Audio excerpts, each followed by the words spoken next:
expand from 50,000 hotel room in the early 90s to be now 250,000 hotel rooms, with an addition of 200,000 hotel rooms, say in 20 years. And under construction, we have also about 25,000 other hotel rooms. This was a boom because it was based on the policy of the state that tourism development is a very important dimension in the comprehensive development of the government. The question was always raised, what's your competitive or comparative advantage that you'd like to compete with other countries or neighboring countries or tourist countries? And you find that Egypt have a lot of points that make it competitive with others. Nearness to the major markets in Europe, climate, the weather, the antiquity sites, the environmental resources of the water, underwater resources.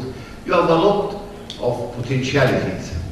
And you have also a free propaganda coming from, a curriculum of the school in Europe takes history of Egypt as part of it, making for you such needed awareness.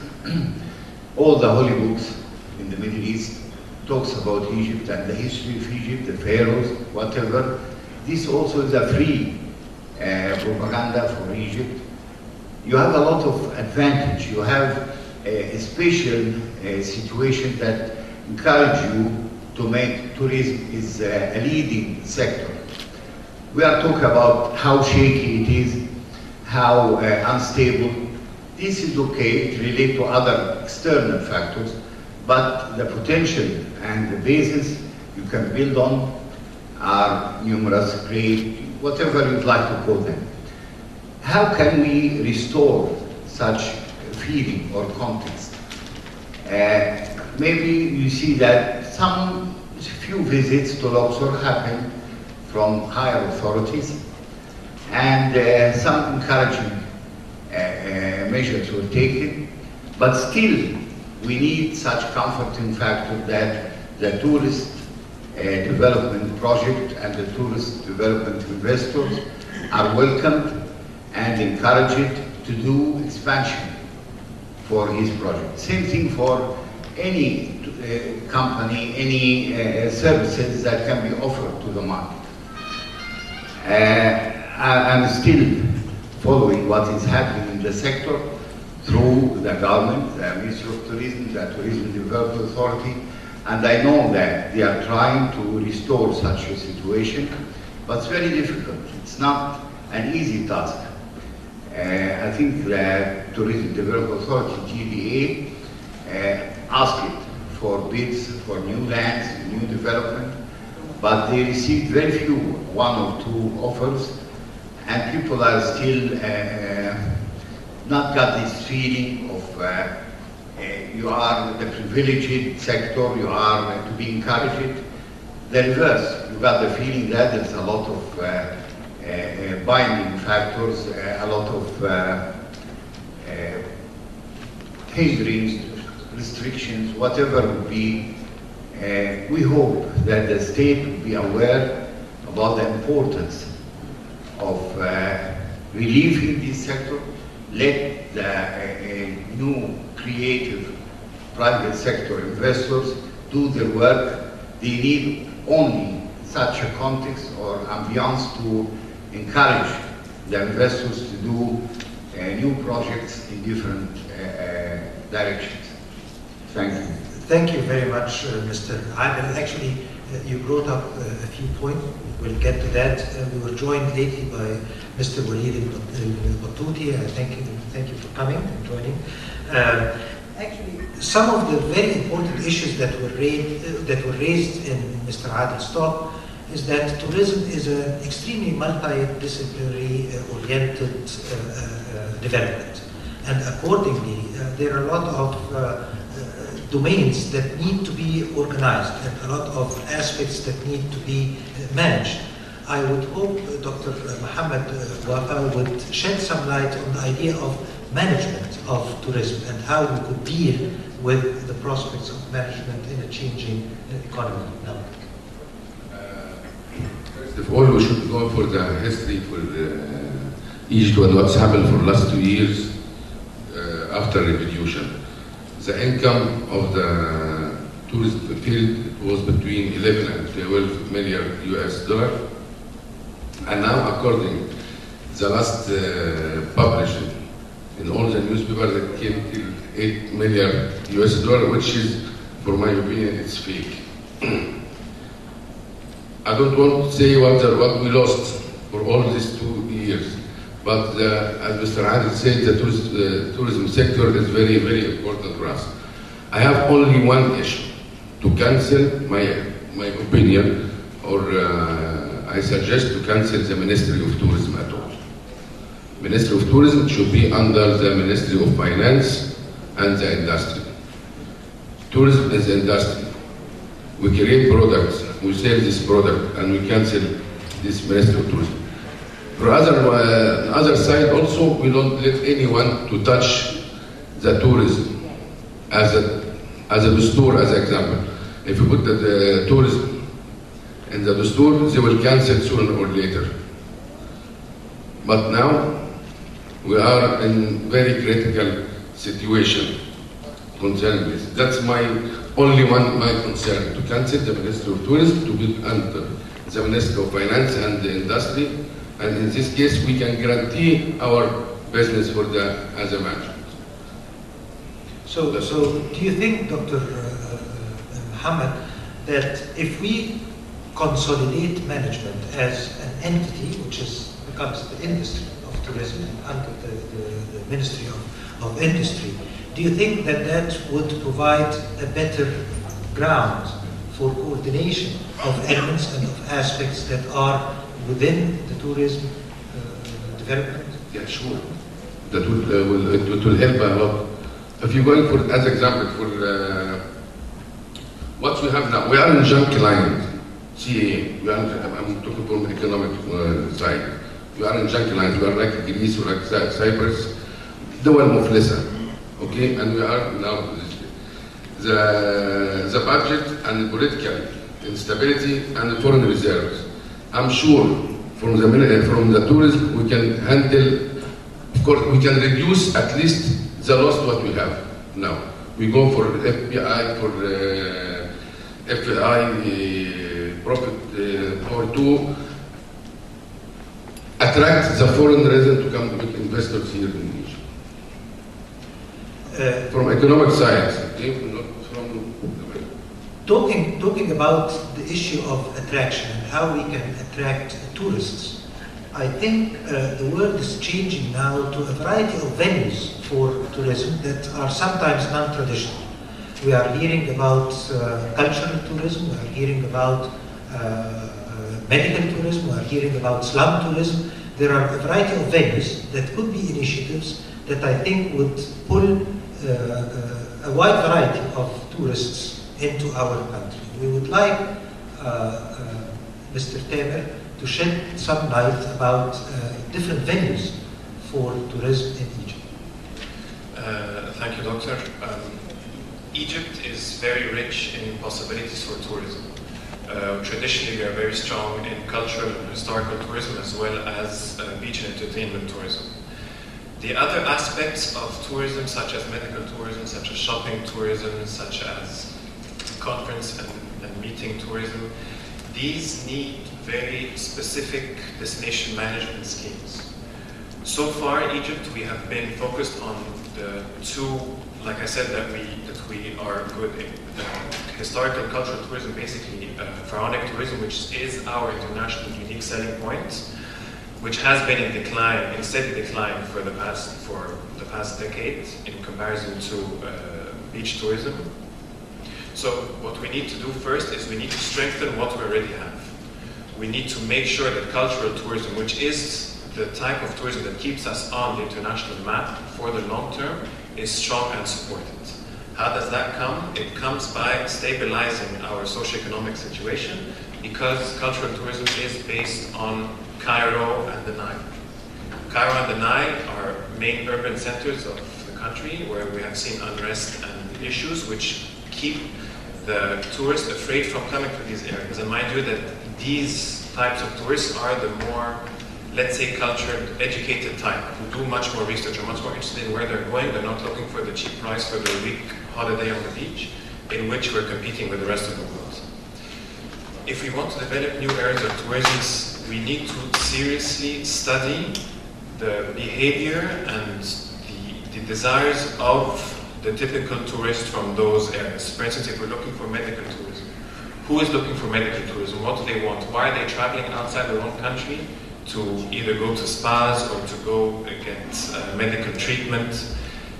This is the type of research we need to do first before we can think of investing in those things. For instance, a lot of people are traveling to India for medical tourism because the medical systems in Western Europe and North America are slow, are very expensive. You need insurance that most people don't have, whereas they can do the same procedures, the same type of treatment in India for much cheaper.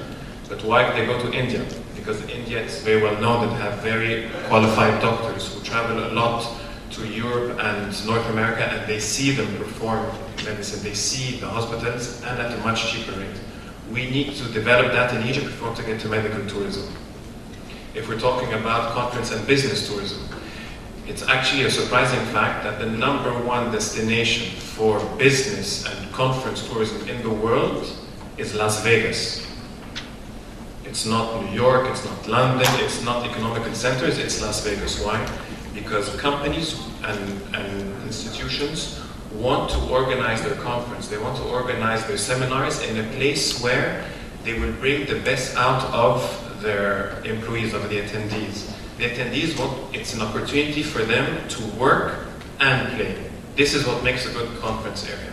If we want Cairo or Sharm el-Sheikh or whatsoever to be a hub for conference tourism, we need to develop the general economic well-being of the country, plus also focus on what the conferences are going to be like, what the attendees are going to do after the conference is over. Because if you're offering the conference organizers a place where they'll have a nice room, and if the conference is over by 2 p.m. they have nothing to do, they're going to stay in the room, or they're going to be stuck in traffic for 6 hours just so you can go to a restaurant, they're not going to go. How many of us have seen so many requests for conferences and for meetings of international companies that never actually followed up after the attendees did the research of the destination where they're going? So there needs to be a very clear research and understanding of what the consumer is looking for before jumping into the infrastructure investment and the promotion of that type of tourism. I hope not gambling, something else. Again, I want to actually address Mr. Walid al-Battouti because Mr. Walid al-Battouti is the Arab representative of Middle East and North Africa and the World Federation of Tourism. And I think he has both a local and global perspective into the issue of tourism. If I'm to put you in power, if we still continue with the Ministry of Tourism, if you are appointed tomorrow as the Minister of Tourism in Egypt, what would you do? Well, good morning, everybody. First of all, I would go to the President's office and ask him, do you want tourism or you don't want tourism? This is the question that we need to ask ourselves in Egypt. Do we really want tourism or we don't want tourism? Because I see that we're going in circles and we're spinning around ourselves, trying to get a loan of $4.8 billion with conditions, and they're telling us what to do and what not to do, and what to have for breakfast and what to have for lunch. When tourism can provide you with the 4.8 3 times a year, easy. If it's culture tourism or if it's fun tourism. With all my respect to everyone sitting over here, my job is a tourist guide and we are called Egyptologists. Around the world, there is no single other guide in his country are called Americanologist or Germanologist or Frenchatologist. There is nothing. We are the only people are called with this name. And as long as there is the pyramid, there will always be a tourist. It's just a matter of, do people want to come or not? I'm invited next month to a conference, international conference will be held in Iraq. I'm thinking about it day and night. Would I go? Exactly the same thing. Would you come to Egypt? Still, the potential is there. Obviously, we had since the revolution a lot of problems, such as traffic. Traffic is one of our worst enemy right now. If we're talking in Cairo, I live in Maadi, and it took me exactly 1 hour and 45 minutes to reach the market. This is horrible. So, if I'm the Minister of Tourism tomorrow, first thing I will go to Al-Ittihadiyya Palace and ask President Morsi, would you like to bring money into the country? Then I will disagree with Dr. Mohammed. No, I will back up the Ministry of Tourism. I won't put it under the Ministry of Finance. That's not right.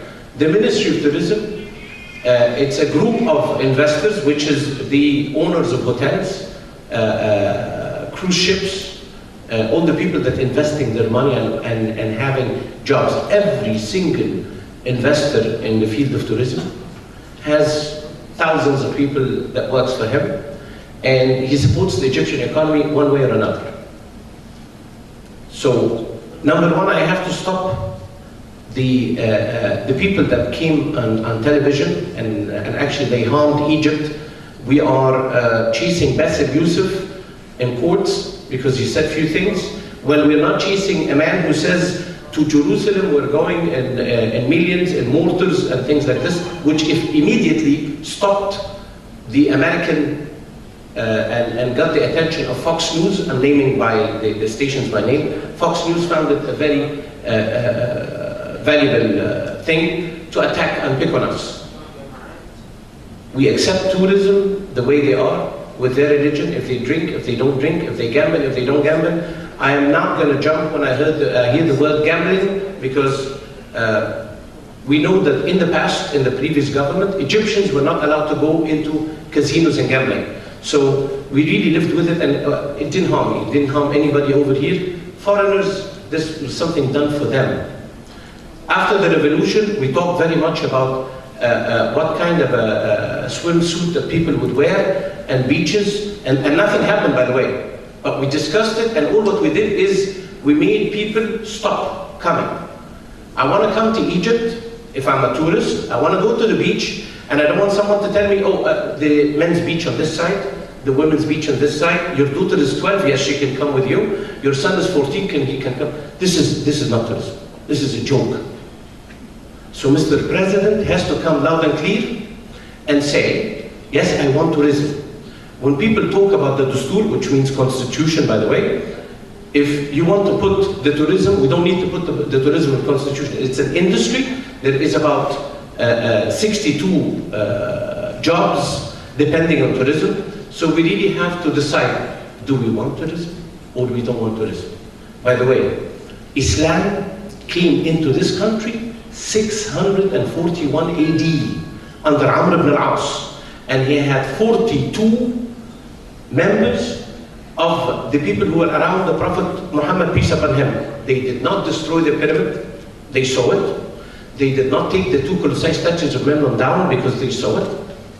Okay, and they knew that these are monuments. So we should really chase those who comes up on the media, and we know that the international media picks on everything we said. This morning, I watched the program of Jon Stewart, and that's why I'm bringing the subject of Bassel Youssef. I watched the show of Jon Stewart about Egypt, which really, it pays money. It gave us 12 minutes on a wide program watched throughout the United States, and it had the pyramids, at least as a reminder, if it's not a good condition. If we look at the countries around us, we used to send Egypt and Israel, Egypt and Jordan, even Morocco. In the last 10 years, they started to say, why don't you send Egypt and Morocco? People come to Egypt and then they go to Morocco. Everybody wanted to send something with Egypt. We are a selling country. There is no country on earth has history like we have. with all my respect to every other country. We have a civilization, but we do not have a bathroom nearby the pyramid. I'm a diabetic. When I go to the pyramid, I need to go to a bathroom.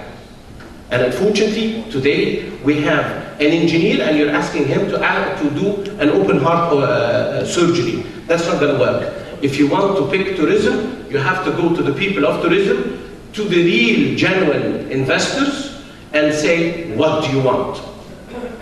I don't want to put a policeman on the bus, and he's a burden on me. A policeman with a machine gun will tell the tourist, this is because of your safety and security, but he's a burden. I have to feed him, and he's expecting a tip, and he's not doing his job. 2 days ago, we had 330 tourists stranded on the way to Alexandria on the one-day trip. Imagine 330 tourists are sitting in buses, sending text messages or on Twitter or on Facebook, saying that we're stranded because we have a strike or people that is blocking the road. Even though, by the way, I highly respected the people of Wadi Natron when they discovered that these tourists are in Egypt for 1 day, they've opened the road only for them. So this would show a little bit that the Egyptian people, still you can always go and tell them these are tourists, has nothing to do with our issues, please let them go. But in some occasions people thought that if I strand tourism, this will bring the minister to me, this will bring the governor to me, and people started to do this. That will not help tourism. That's if I'm the minister tomorrow.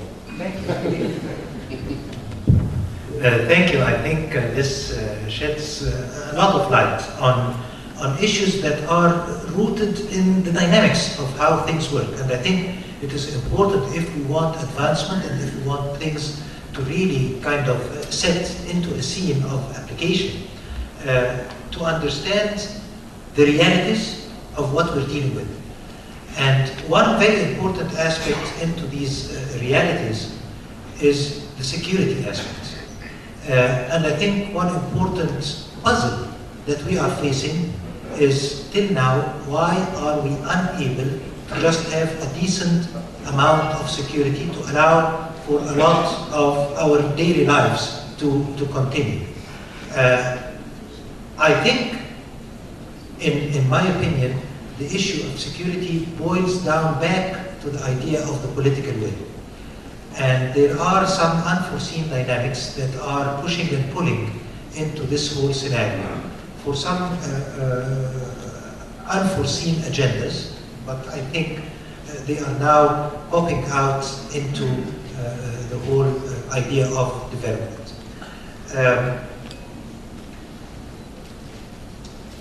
We are actually joined by our last panelist. No, thank you for coming. I would like you to shed some light about the issue of tourism and security, and how, in your opinion, we could deal with some alternative routes to at least start some initiations. Hello, sorry for being tardy. I think that it's beyond the security issues at the point in Egypt, because tourists come and they still go to places like Sharm el-Sheikh, like Hurghada, like Marsa Alam. However, they're not the tourists that we are looking for. They're not the tourists that are here to spend money and cause some kind of initiation for more tourists to come to Egypt and purchase either houses or rent houses. We have seen places like the North Coast last year. We all went to the North Coast. I haven't seen any security issues that have caused people not to go. It's more of the maybe something could happen. And this has been the issue for the past 2 years. I don't know how to put it, the inconsistency of things going wrong and not being able to comprehend when and where things are going to go bad next. Last week I found there was a wedding in a place like Taba, which is considered one of the most dangerous places in Egypt. at the moment, and there were flights directly from the US and from Norway, and there wasn't a really escape. So what we need to do is provide more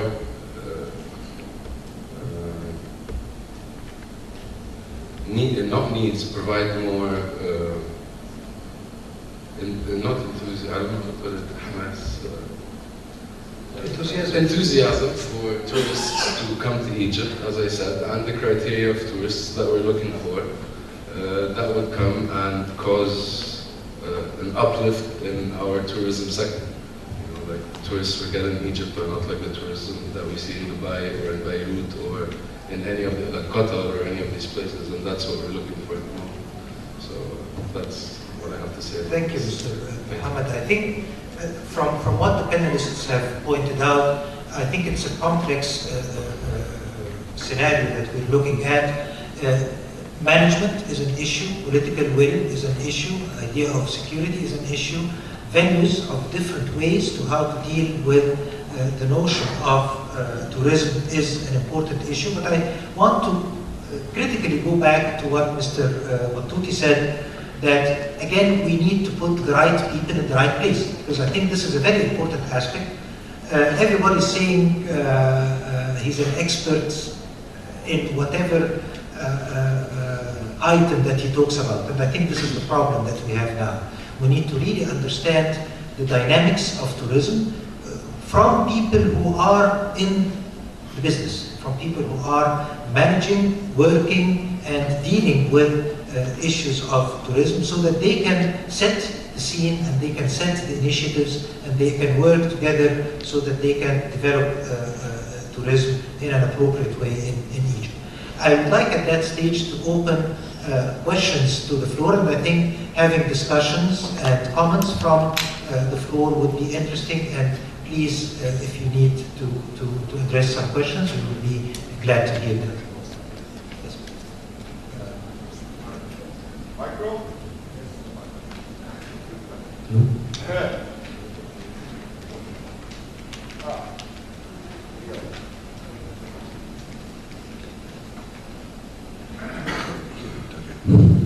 Yeah, we are just coming from a meeting at the German Chamber of Commerce an hour ago. There was a report by Mr. von Westerkamp, who is the economic responsibility at the chamber, at the German embassy. He just had a visit, a group of tourism experts from Germany coming visiting the country, seeing that, well, at places like Sharm el-Sheikh and Hurghada, the situation is not so bad. Unfortunately, in Cairo, in Luxor, it looks very, very bad. He says 30% of the ships are not right now not used. So, question: is it the security in certain places? They said no. It's the security of traveling through the country in general, main problem. Do you agree on that? And how can concepts overcome the situation? Second, are concepts for diversification of tourism, promoting ecotourism as an example. Thank you. Thank you. Just if you would, we would like to know who you are, please. Excuse me very much. I'm Marcel Seipel. I'm in the fourth panel. I'm from GIZ, the Medenic project. We work on energy efficiency and appreciate any kind of initiative going towards energy efficiency in the, especially in the hotel business. Thank you. Thank you, much appreciated. Okay. Yes, hi. So, to answer your question, from what we got as a response from foreign tour operators and from the public in general, is that the security issue is a perception of security. Like you said, they go to Sharm el-Sheikh and they say everything is fine, but Cairo and Luxor and all those others are not. But in fact, since the revolution happened, nothing of the political unrest has actually happened directly to a tourist. So it's all about, I'm not sure what's going to happen. I might be afraid of what might happen when I'm traveling from one area to another, but it's a perceptual problem. It's something we need to tackle, although it's very difficult to tackle it when you have strikes and you have like Mr. Battuti said, you have a group that's stuck on the road and they're tweeting about it. I mean, the perception just keeps going on and on. With regards to how to diversify tourism, and specifically what you're talking about, energy efficiency and green tourism, there are a lot of initiatives that are being taken by the Ministry of Tourism, by the Egyptian Hotel Association, even by the hotel owners themselves and the companies themselves, on how to become energy sufficient, energy efficient, producing green energy for their own property, for their own hotel, shore power for the ships, so on and so forth. This is, from a purely touristic and travel perspective, it's not a sector of the industry in itself. It's an added value or an added component of tourism. You take a standing hotel, you make it green. You take a ship, you make it green. You take a tour, you make it a green tour. It's a component of a traditional type of tourism. It's not in itself a diversification of tourism. It's just a new selling point, which I assure you, the ministry and the different associations of tourism and the hotels are going for, especially now with the energy crisis that the country is going for, which is affecting tourism in Egypt very much. Mr. Ali, you had something to add, please? I would like to add some addition that this idea of the image of the country is very important.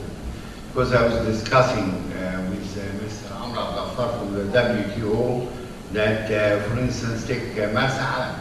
It's remote, far away destination. Everything is safe. The treatment is plane. The airport is there. So he suggested that, like doing the TV, you say Moscow now, whatever will be the city chosen, let's say Portugal is now, Marsa Alam now, and see how calm and everything is in order, nothing. You can see children going to the beaches. So I think it's a problem of the image, because as a brother in the United States, he always tell for me, saying that what we see in the TV, how you are living there. I told him everything is going in its routine, normal way, because these places is confined to a special, like Tahrir Square, like Tahririyah, but the rest of the country, I'm living in Sheikh Zayed, it's far away. I go to my work each day, no problem with that. The second thing is very important about diversification, because with the help of the USAID and with the help of different aid countries, in the Tourism Development Authority and the Ministry of Tourism, we initiated a lot of ideas started by the ecotourism, eco-lodge, the eco-lodge concept. I think you can see now some eco-lodges in Siwa, there are in there, you can see in the Red Sea, in the South Marsa Alam. So the concept of ecotourism, although it's a new, but you can find a lot of Zorzara going to trips to the Western Desert, to the Gulf al-Kibir, whatever, you can find such a thing. Also, we initiated, say, medical tourism. Now we have a lot of projects starting with the Medical University of Vienna, in the Red Sea, in the south. We have also differentiated between the concept of a spa or wellness and medical tourism. We started golf tourism in the Red Sea, in Soma Bay, in different places now. You find these kind of niche markets, this kind of diversification to attract different niche markets. Thank you. Thank you. Do we have any? Sorry.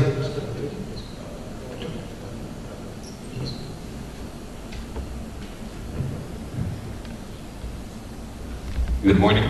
Marco Frigido, Free Energy. We are a contracting company specialized in renewable energy. I just have 3 quick points.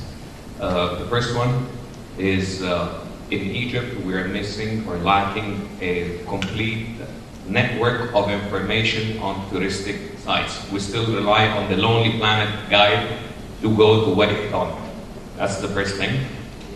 Second thing is we keep on focusing on the shores of Egypt and we forget that we have Said, that we can have trains going there and we can actually develop more these sites and advertise them more. And the third thing is related to the GIZ. Yes, we do get a lot of requests from hotel owners for energy efficiency, but for the past 3 years, hotel owners are not even willing to change a light bulb from a normal light to a LED light. So all the talks about the programs are not being implemented because not even a light bulb is being changed. Thank you. Thank you. I think the issue of, could you just respond? The issue of networking, I think, is an important issue that you did point out. Mr. Batouti, would you like to give us some input into that? Yes, I would like to just to go back to the first question, if you don't mind. Thank you very much for talking about the network. But I just want to tell you something. I do understand, and I totally agree with you about the LED light bulb and everything. But you have to put yourself in the shoe of every hotel owner. I'm not a hotel owner, so I'm not defending them. But you have to understand, these people, every 30 days, they have to come up with a lump sum of money. I know a president of a small, very small travel company. He has to wake up every 30 days with 85,000 Egyptian pounds because he has to give this to the employee that works for him.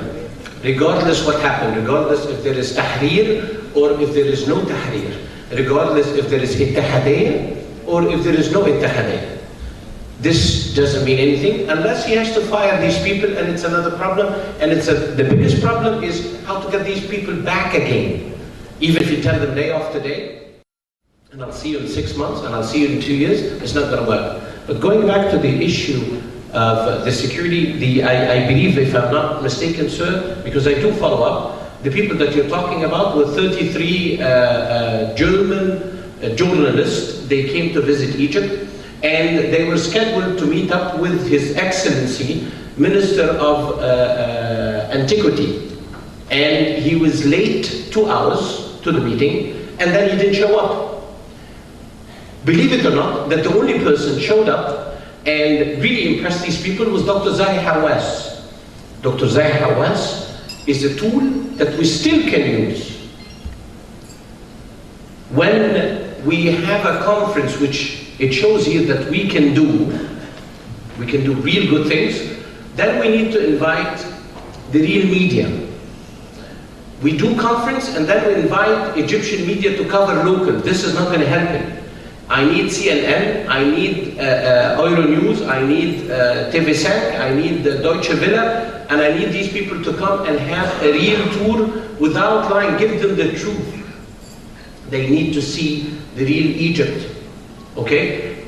There is lots of ideas you can make, such as the tomb of Queen Nefertari is an attraction to the world. You could auction 1,000 tickets. You say, I have 1,000 tickets and put them international to be auctioned. Let's go for Barclays. And Barclays can say, Barclays has to the top 100 people that is dealing with the bank, 100 tickets. This person is going to come to Egypt, he's going to bring his wife, he might bring his family, and he might bring his own private jet. This is how and this will be an event. The 1,000 people that bought the 1,000 tickets to come to see the tomb of Queen Nefertari. As you said, we are only concentrating on the Red Sea and Marsa Alam, and we're not concentrating on lots of others. Between here and Luxor, Minya and Bani Suef and all of this, we have great monuments nobody can imagine. I'm talking about the culture. And the culture monuments, by the way, or the culture tourism, I think it's 18% of the real tourism. The real tourism around the world now is 82 fun, which is the beaches. And the security needs to be, the tourist needs to know that he can leave the hotel at 2 o'clock in the morning from the Four Seasons or the Marriott and walk all the way in Zamalek or go jogging, and nobody's going to hassle him or nobody's going to stop him to ask him for his cell phone. Thank you. Back to the issue of the infrastructure and the networking. Would anybody like to comment? Sorry, I was looking for, but if you don't mind, I'd like to touch on the green initiatives. You said that no one has done anything for 3 years. As Mr. Walid Batouti said, it is all about economics. Now, he has all this money to spend, that's true, but also you have to put in context of why is he going to change a light bulb. He's going to change a light bulb because It doesn't get him more tourists because people want to be green. But before the revolution, I mean, those who were green were not doing that much better than everyone else. So he's thinking, why should I take out the 2 Egyptian pound light bulb to put a 160 pound Philips LED light bulb? That's before, and especially when he used to get diesel fuel for his generator at 1.1 pounds a liter, the price of electricity 6-7 casters, there's no economics. He has no incentive to do it. And that's exactly what you see in Europe. When did Germany become the world leader in terms of photovoltaic energy? Is when they had the feed-in tariff, which basically made anyone who installs photovoltaics on his roof, just money comes into his pocket. He gets the loan for 100% and he gets money for 20 years and he's set. Why I'm saying that there are these initiatives now is because in Egypt we're beginning to feel that crunch of the price of energy, which we did not feel before. Now you don't have electricity, so a lot of hotels are looking to find photovoltaic panels. You're right, there's absolutely no information on it. People are running around in the dark and don't know what to do. But the will is there. If the information and the will to support the hotel owners and the tour operators to go in that direction, there will be there. Again, for instance, to change the whole lighting system of one cruise ship. I'm not talking about a 500-room hotel, I'm talking about a 60-cabin cruise ship. You're talking about an investment along the lines of 200 to 300,000 pounds just to change the light bulbs. This time, they need the money for it, and they need the incentive to do it. If the price of diesel fuel, the price of electricity increases like they say they're going to do, although we have no idea what the price is going to be, then I can guarantee you a lot of people are going to start changing into LEDs. And you have, I think, if I'm not mistaken, the Hilton hotel chain have taken 2 hotels, one in Sharm el-Sheikh, the one in Cairo, and they've gone completely LED, completely CFL, and they're heading in that direction. With regards to your second point, which was the networking and the promotion of Upper Egypt and other areas other than the sea, you're completely right. We have been neglecting it for some time. It is, as I mentioned before, Egypt's unique selling point. However, to develop it, you need to develop 2 things. You need to make sure that it's a hassle-free vacation. Taking the train from Cairo all the way down to Sohag, Mina, and all that, there's no guarantee that the train is going to get there on time. And once you get to these places, what are you going to do? So you need to focus on how proper destination management. You have to see how you're going to arrange the place and why are you going to get people there in the first place. Once you've done that, and there's huge potential for it, there's no doubt about it, there's huge potential for it, then we can and we have to push for it. Because beach tourism, we're competing with everyone in the world. Upper Egypt, cultural tourism, we are, in terms of pharaonic and Egyptian culture, we are unique in the world. So we must make the most of it, and you're right. Thank you. Okay.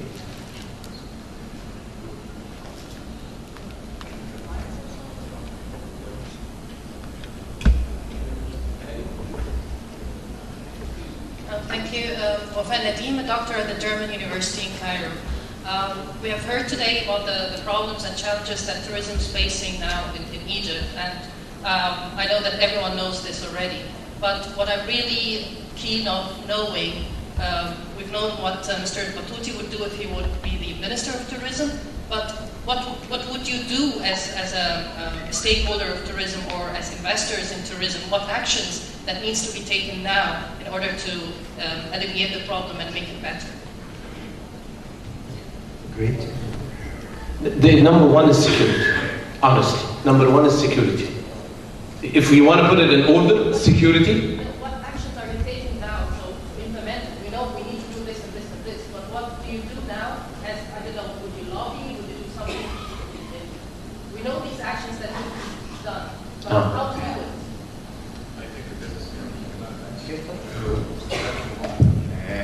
I will talk for investors because I'm heading the Association of the Tourist Investors of Marsa Alam. So I will talk on their behalf. We are thinking as a remote area of make betterment for the accessibility factor, because accessibility is very important. To depend also in the local market is also one of the ideas. So this will need special skillful flight beside what happens with the Egypt Express. This is one measure I will go for you. For the problem of the expected escalation of the prices of the solar and the mazot and all these things, we are negotiating with a lot of different companies for wind and for sun. We have some commercial dealers, German companies and Italian, all of them. We're discussing how to apply these. Of course, it will be in a different basis, sometimes in a BOT basis. That's to say, you will have agreement with us to have contracts for the next few years with a special rate. We are talking also about wind farms. It's a little bit long term. This is also, it took us about 6 months to discuss this because there's a lot of changes. Besides, we're still facing the problem of the economics of these measures. Up till now, they are still much higher than the expectation. But after the solar will be escalated to maybe more than double, it may help economies. So we are on the verge of signing such an agreement as an association of investors for whole Marsa Alam, but in phases. It will take, this is second measure. I'm just reviewing with you what kind of measure. But touching back on the political will, I mean, if there is no political will, how can you move forward? I mean, I will go to this subject. We invited a conference for all the political parties in Porto Gallo, in Marsa Alam, attended by most of the political parties there in Rio Adela, in all of them. And they expressed goodwill. This was last year, about April 2012. And we are following them. First, we asked for a visit from President Morsi to Marsa Alam to express his interest about the serious tourism investment there. And this is very important subject that some people still have this stereotype. Tourism is coupled, was related to fun, entertainment, measure. Nobody sees that it's very serious subject to the investor and to the country. It's not, it's an economic activity, it's an industry that you can get a lot of gain. So we are trying to change this image or this stereotype to real interest from all the parties, political parties, from the government, from the president himself. I think he visited Luxor, and we are trying hard with a lot of political figures to invite him to go to beaches, shorelines, development. A lot of hotels which are expecting this will give support. We asked for this visit several times, but we still have hope that such a visit will come, and we have all the means to welcome him. There is a conference center that can catapult big events there, and he can attend such an event. I hope I'm trying to review with you all the efforts we are doing now. Thank you. Of course, it's not an easy solution put in hand, or else people would have taken it. I think, again, coming from a theory point of view, that it is important to go back to the people and put people in action. I mean people, local people, because Mr. Battuti said an interesting thing about the tourists that were captured, and they were kind of positioned in a way where they were unable to continue. And he said that the people let them go. So this is an awareness component, an awareness that if we can engage such people in areas to secure the industry itself, I think this would be a very strong initiative. And I think there is potential in that. We are not looking into the potential of people and how to incorporate them. People have changed a lot of things, but we are just again waiting to take initiatives from up, and then trickling down becomes the issue. And I think if we go back to people and put them into the equation, I think this will initiate a lot of security component to this. Please? It's too general. It's too general. It's not precise. Yes, may I say something, please, sir? We had, a couple of months ago, we had an incident, which is a balloon crash or a balloon in Luxor. And the president of Egypt was in a meeting, and of course he found out about the balloon. First thing I would have done, if I would have held the meeting, invited the French ambassador, the British ambassador, the German ambassador, the Chinese, and the Japanese, and the people who had people involved in the, why I'm telling you this, because I did that. I bought flowers, me and a group of colleagues, group of guides, and we went to the Japanese embassy without giving any notification, and we had some media with us, and we went at the door and we said, we are Egyptians, we are coming to say, we are sorry, we're coming here to pay our condolence. You do not understand how much this had an effect on them, because on the official level, that's their job. But saying that the Egyptian people, we are still the people, we are still kind, we still understand that those who died is a visitor, and it happened to happen in Egypt, and we're very sorry.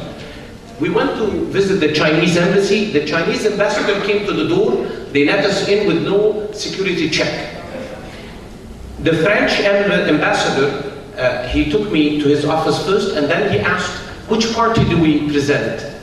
I said, no party. He says, which political group do you present? I said, no political group. We only present the 92 million Egyptians. He says, Mr. Batouti, thank you very much. You did what your government was too slow to do it. Thank you. We'll pass this to the French people.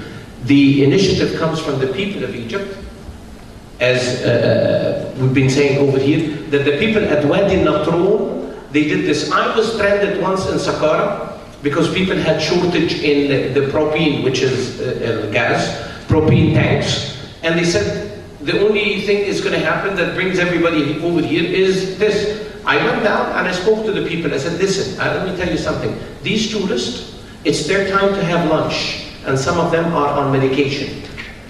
I leave it up to you. I'm going back to my bus. I went back to the bus, I swear to God.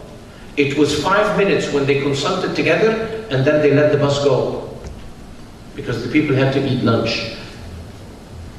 Thank you. We have one question to you, please. Yes. Go ahead. The microphone, please.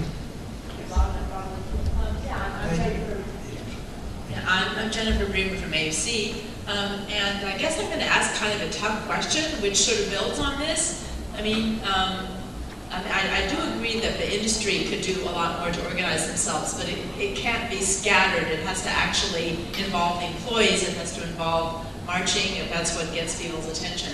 But my real question has to do with the government. I mean, tourism in many ways is the canary in the coal mine for Egypt. It's a critical industry, it's 13% of GDP or something, and it's the one that's most sensitive. But all the other industries are being hurt. All the construction industry is being hurt, the banks, the industries. It's not just tourism, but tourism is just the one that's sort of feeling it most. So my question is, with regard to tourism and the government's inability to exercise political will in this area, is it incompetence or is it ideology?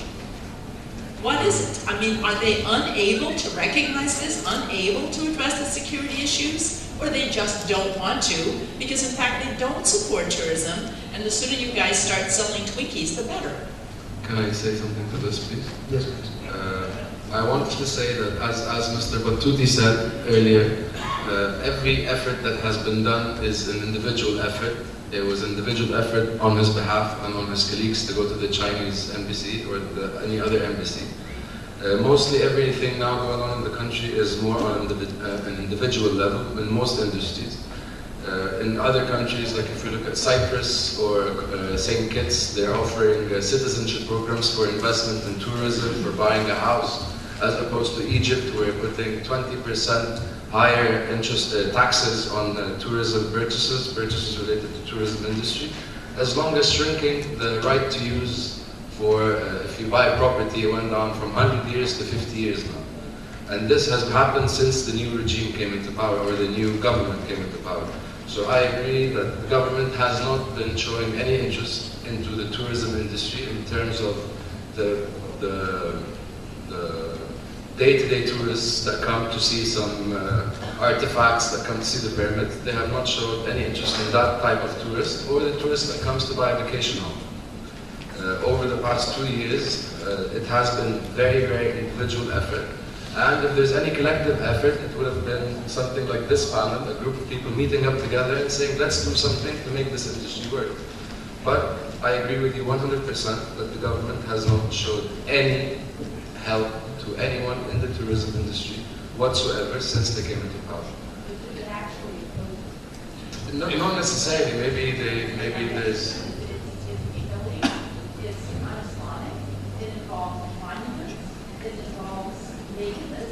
That could be an issue, but we cannot answer this because we don't know. Well, I think the unfortunate scenario that we're facing now is everybody is scared to show a real scenario of what he wants. The government is scared, the Islamic people are scared, so are they crossing lines or are they not crossing lines?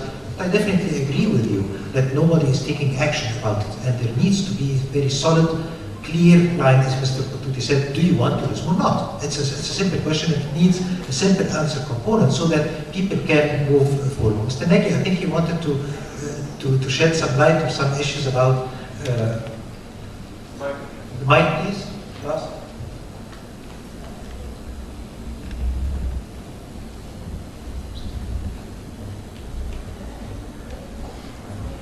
Good morning, everyone. Who's asking if I was a Minister of Tourism? First of all, I would not like to be this time, or nobody in any official position. What I want to say, the most important thing for tourism is to feel relaxed when he comes here to Egypt. This is one, and he has the name of the game and the rules. This is one. Egypt really. Not have tourism. What we are doing is just to set some sand, sun, fun, and monuments. No, we need management. We need somebody on the head of the government, not the minister. Unfortunately, here in Egypt, we need somebody like Franco, what he did in Spain. They realized that they don't have anything in Spain, less tourism. So everything went towards the infrastructure, everything went toward tourism. Plus, what we need here is the human rights. We have to think always what happened to South Africa.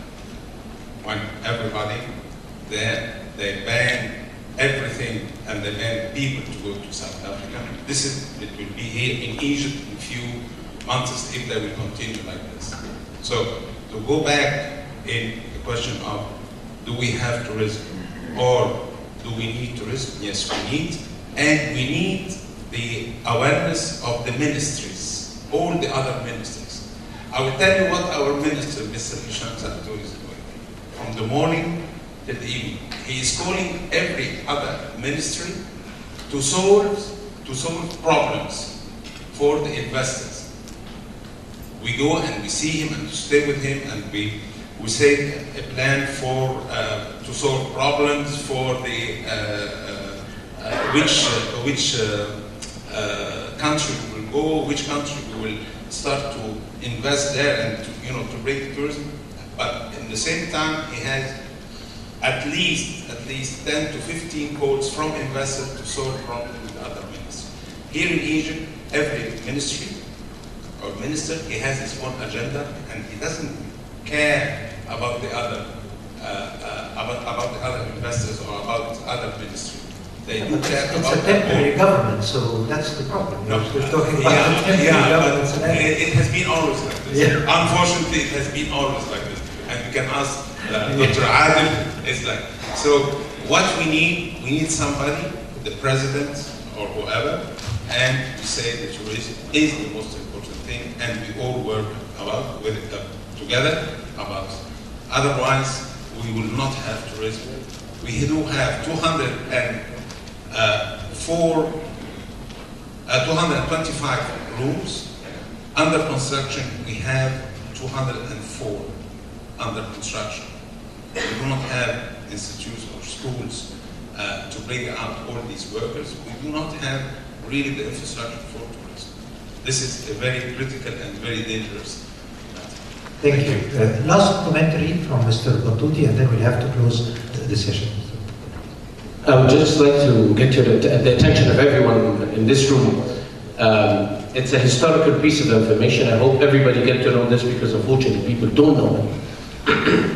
that the person who built or put the seed of tourism in Spain is an Egyptian. His name is Dr. Abdelkader Hatem, at the time of Nasser.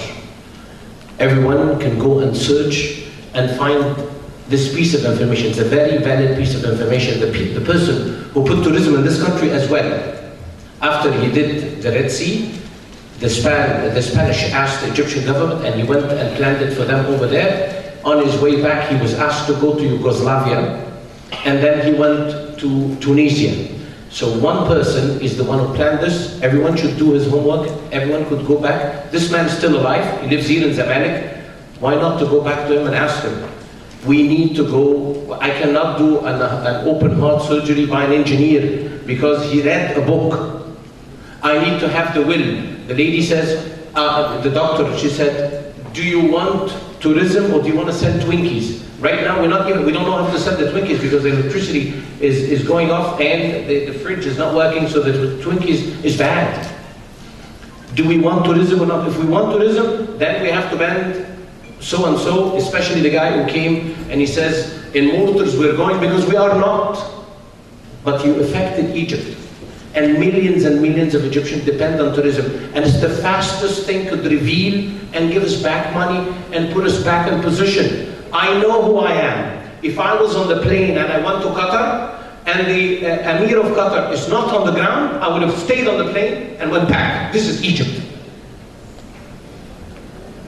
Okay, I'm sorry, we have to cut the session short.